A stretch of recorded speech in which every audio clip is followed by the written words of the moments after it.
America సాంకేతిక రంగంలో ఇప్పుడు పెద్ద కలకలం రేగుతోంది. టెక్నాలజీకి గుండెకాయ లాంటి సిలికాన్ వ్యాలీలో సెక్స్ వార్ఫేర్ అనే కొత్త గూఢచర్య మొదలైంది. చైనా, రష్యా వంటి దేశాలు అమెరికా టెక్ కంపెనీల రహస్యాలను దొంగిలించడానికి అందమైన మహిళలను గూఢచారిణులుగా వాడుతున్నట్లు అమెరికా ఇంటెలిజెన్స్ వర్గాలు తెలిపాయి.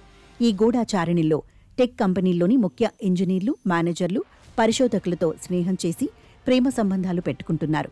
కొందరు పెళ్లి కూడా చేసుకుని కంపెనీల గోప్యమైన సమాచారాన్ని చాలా కాలం పాటు సేకరిస్తున్నారు.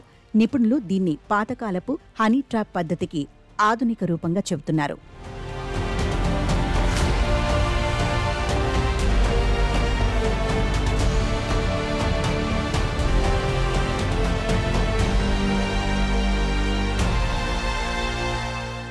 చైనా ప్రభుత్వం ఈ వ్యూహాన్ని అమలు చేస్తోంది.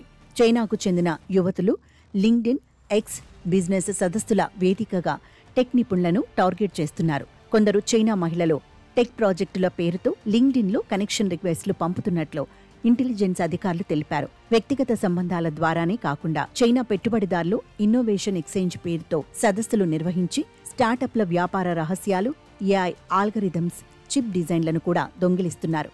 ప్రతి సంవత్సరం సుమారు 600 బిలియన్ల విలువైన మేధో సంపత్తి దొంగతనం జరుగుతోందని, అందులో ఎక్కువ భాగం చైనా వల్లే జరుగుతోందని అమెరికా ఇంటెలిజెన్స్ అంచనా వేసింది. ఇది కేవలం ఆర్థిక నష్టమే కాదు, దేశ భద్రతకు కూడా పెద్ద ప్రమాదంగా మారింది.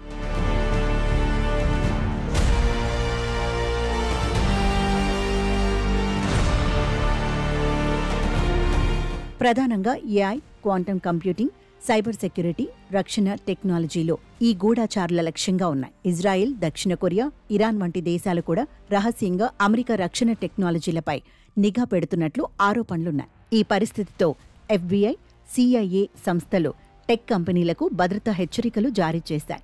అనుమానాస్పద సోషల్ మీడియా అభ్యర్థనలను పట్టించుకోకుండా వ్యక్తిగత ప్రాజెక్టు సమాచారాన్ని గోప్యంగా ఉంచాలని సూచించాయి. FBI ఇప్పటికే 200కి పైగా హనీ ట్రాప్ కేసులను దర్యాప్తు చేస్తోంది.